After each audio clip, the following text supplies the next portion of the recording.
In this video, we will learn about mutability of dictionary. A dictionary is said to be a mutable data structure because after it has been created, we can change the value of already existing keys, and then we can add new elements to the dictionary, and we can even remove the existing elements. Let's see how to perform all these operations. First is changing the values of dictionary items. We cannot change the existing keys, but we can change the value of the keys. For that, let me assume that there is a dictionary called book, which contains totally three keys: name, year, and then pages with corresponding values. Now I want to change the value of name. Name is before Python programming. Instead of Python programming, I want to change that to advanced Python. I can achieve this with the help of key. So here, book is the dictionary name. So I can access book of name. This name is given inside square bracket. When I do that, I can change the value of this name. Instead of Python programming, now it is changed to advanced Python. We can check the output, and we can even achieve the same thing with the help of update method. In case of update method, we have to access with the help of the book object, book.update, and with an argument, we have to give what are the items we want to change. Here I need to change the value of the key pages to 550. Previously it is 500. Now I want to change that to 550. So that is done here. Now let's see how to add elements to the dictionary. So we can add elements to the dictionary with the help of specifying the key and then by using the update method. So I can add a new author to this particular dictionary object. It is not having author as one of the keys. So I can do this as book of author is equal to whatever name we want that we can give here. So author is the key and then Martin Brown is the value. Now when I am printing, you can see here the new field is added. With the update method, we can also achieve the same thing. So book.update within the parenthesis, we can give publisher and then McGraw-Hill. So here publisher is the key and then McGraw-Hill is the value.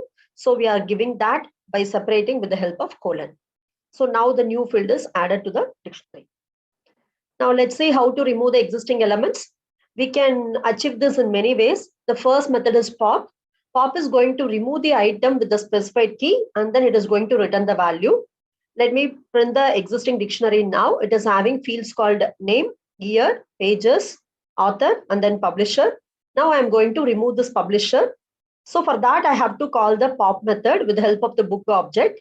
Then I need to pass the key as the argument to this method. So I'm calling book.pop publisher.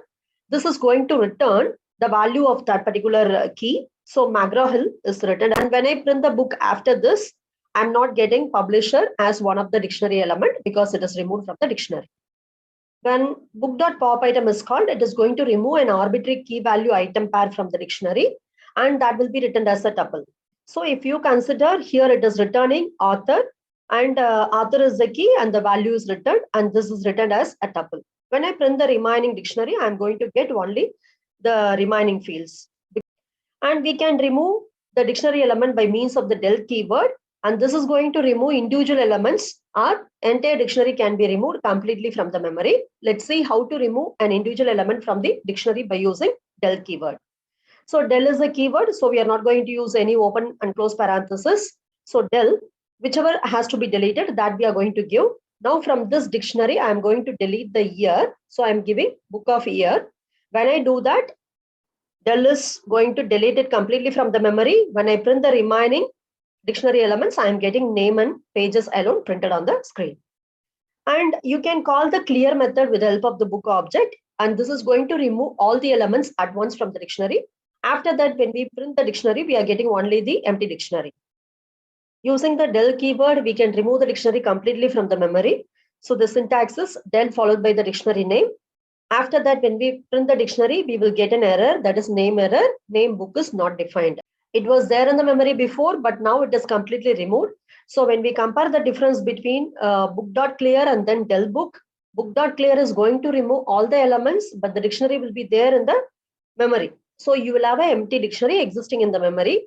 With that, you can add new elements. Whereas del book is going to remove the dictionary completely from the memory. So after that, you cannot access it.